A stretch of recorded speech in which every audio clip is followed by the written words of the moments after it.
Guys, I'm back. I'm so excited to be back on this platform. It's been a while, it's taken a while, but I'm back. Life got in the way as it usually does, but I'm really excited to be back. I have a lot of conversations to have with you. I have a lot of educating to do and just having fun.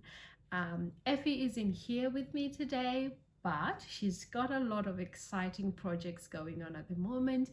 She's got her business running, so I will link her Instagram page at the bottom of this video. Please make sure you go and follow her so that you can keep up with what's happening or on her end of things. Yes, so I am back. My name is Brenda. If this is your first time here, I live in Australia and I am so excited to come back and actually delve into the subject of immigration. In our previous videos, we had kind of hinted that that was one of the things that we would love to talk about. I'm really passionate about this subject. I have mentioned before that I had a time that I worked for an immigration agent. I was actually going to partner with him and start a branch of his company in Kenya, but that never really took off because of the circumstances I was in at the time. I was still a student, and then after a student, I had to chase, I had to get my papers organized, and then after that I had a baby, so a lot of things happened and that never really took off.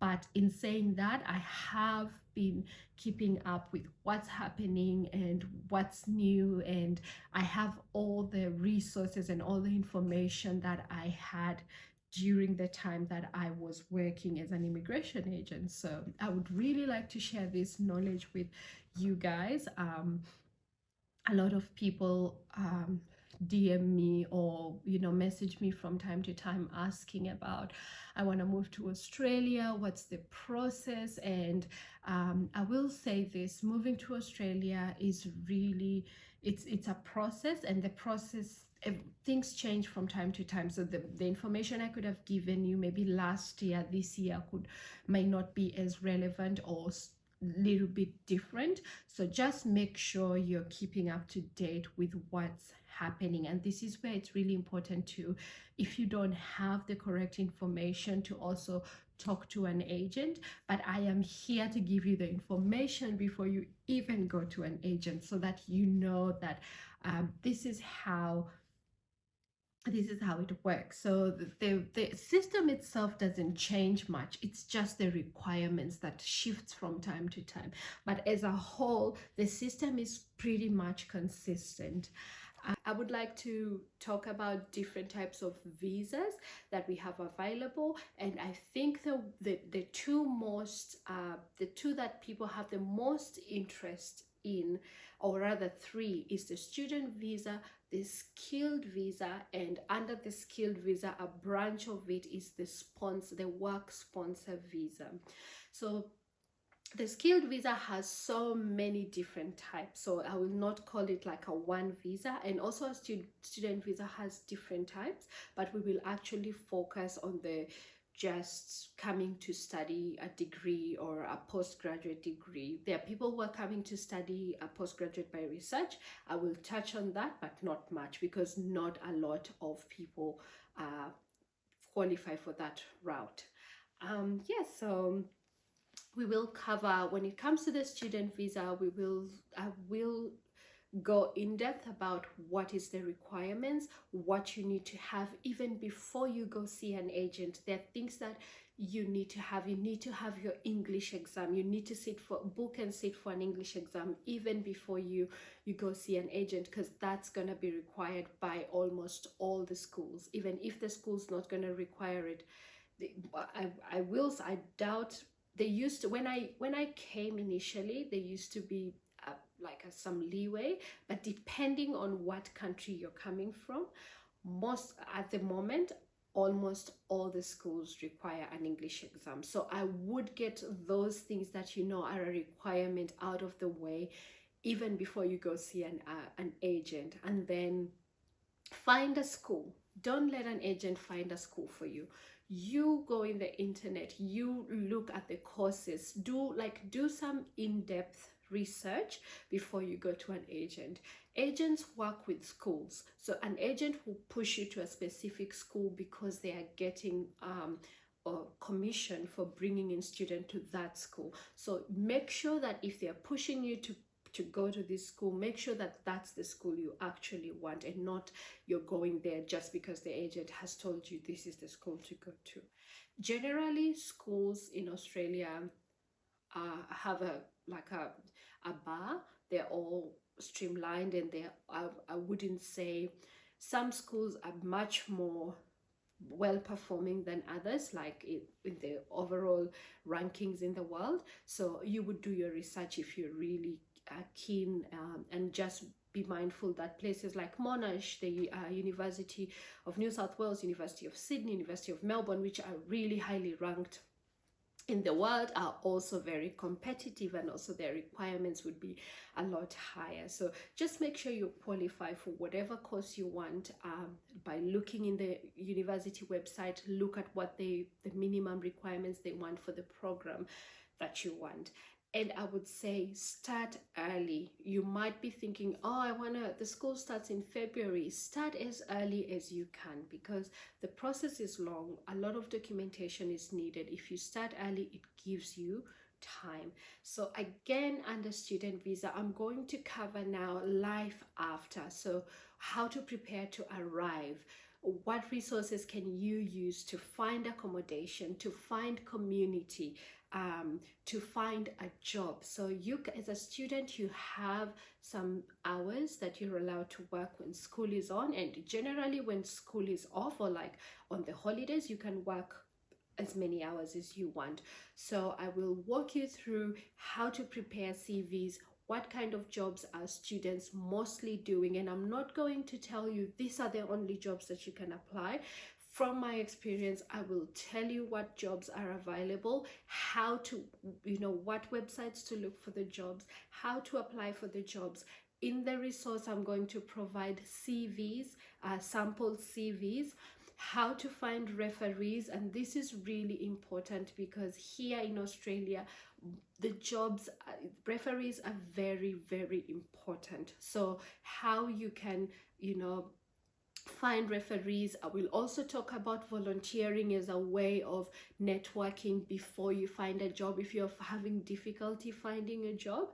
And I will also talk about I've talked about what jobs are available, how to apply them, and I will also walk you through how to be successful in an interview, because interviews here are a bit different from interviews at home. I can say that because I worked in Kenya before I came to Australia. So just walking you through the process and giving you a bit more confidence. And if you feel you need a one-to-one chat with me, I can also organize that as a, just give you extra tips, give you more confidence. Just think of me as your immigration pal, So again, if you know someone that might need this, who's trying to, move to Australia or planning to move to Australia, please send them this video and, let them get in touch with me. It's fine. Let them DM me, let them send me a message.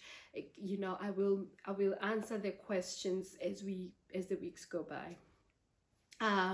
Yes, I think that's really, I will really do a deep dive in the student visa.